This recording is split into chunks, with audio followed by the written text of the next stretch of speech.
As big moves are happening at 1600 Pennsylvania Avenue, the Democratic Party is in shambles. According to the Washington Post, a, quote, populist uprising is underway as attendees at recent Democratic events, so these are Democrats, used words like weak and lame to describe their own party. Ooh, that's harsh.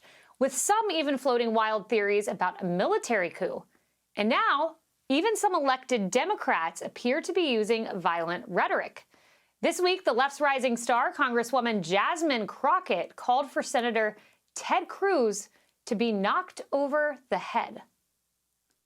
But, like, it's Ted Cruz. I mean, like, this dude has to be knocked over the head, like, hard, right? Like, there is no niceties with him, like, at all. Like, you go clean off on him, right?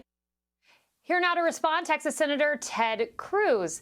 Senator Cruz, how do you respond to a Democratic Congresswoman suggesting you should be knocked over the head?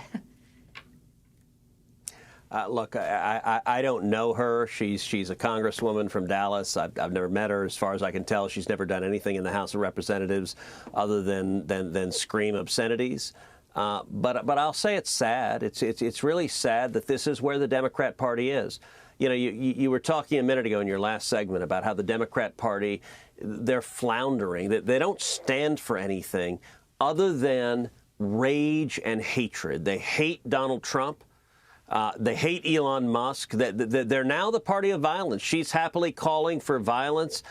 You know what? We see death threats across the board. By the way, Donald Trump had 2 assassination attempts, and that kind of rhetoric, it plays into it. You know, it is unfortunate to see the rage we're seeing right now, domestic terrorism, directed at Tesla dealerships with radical leftists coming in with Molotov cocktails, bombs. We had bombs in an Austin Tesla dealership, firing guns. Somebody's going to get killed.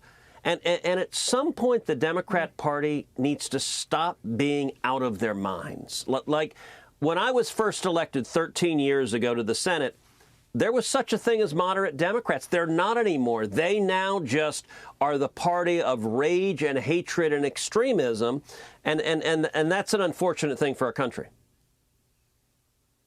Senator Cruz, I'm hoping you can straighten something out for me, because I have so many Democrats who say to me, look, there's all this rage at Republican town halls. That was the talking point, the viral talking point.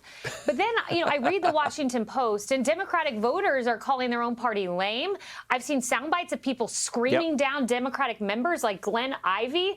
It seems like the rage is from the Democratic Party at their town halls. What are you seeing? Well, listen, I think the, quote, rage at Republican town halls was entirely astroturf. We saw the left paying and hiring left-wing activists to show up at town halls. George Soros, there's a whole apparatus where they fund. I'll tell you something, Kayleigh. So last year, for about 7 months, I had every Saturday morning at 7 a.m. pro-Hamas protesters in front of my house. They would show up at 7 a.m. They would scream at the top of their lungs. They would bang bells. They would scream curse words. They'd drop F-bombs. They'd wake up the small children who live in the houses nearby me. And what was interesting is they would show up at 7 a.m. and they'd leave at 8. It was clearly paid for. Wow. They were being paid. As far as I could tell, these protesters were not Palestinian. They were just leftists who were getting a paycheck. 7 a.m. they were there.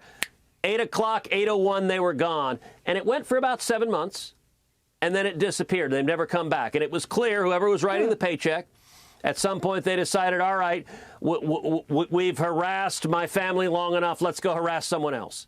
It was entirely fake. It was paid for. And so when I look at these town halls, I think the people showing up are leftists who are getting a paycheck, who are trying to create.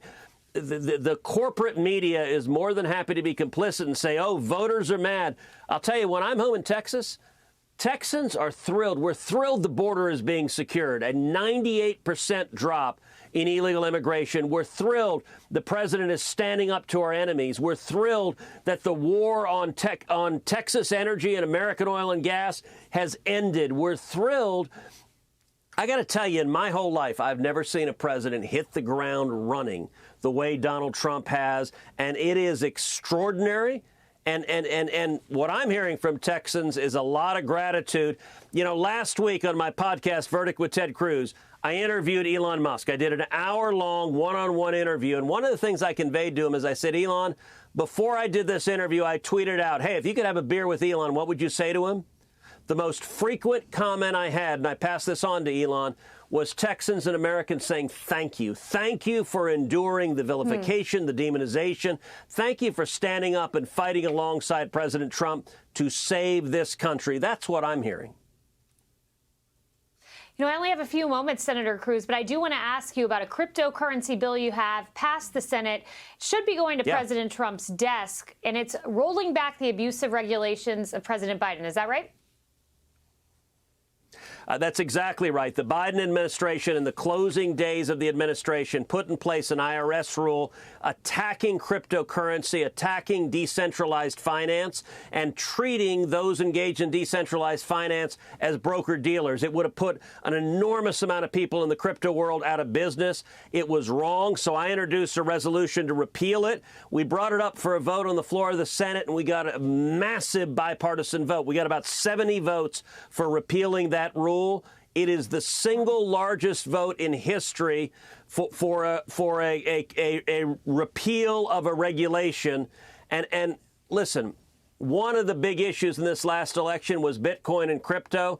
I am the leading defender of Bitcoin and the leading defender of crypto in the United States Senate, and the left hates Bitcoin and crypto. Elizabeth Warren hates Bitcoin and crypto for the same reason communist China does, because government can't control it. And Kaylee, that's why I love it.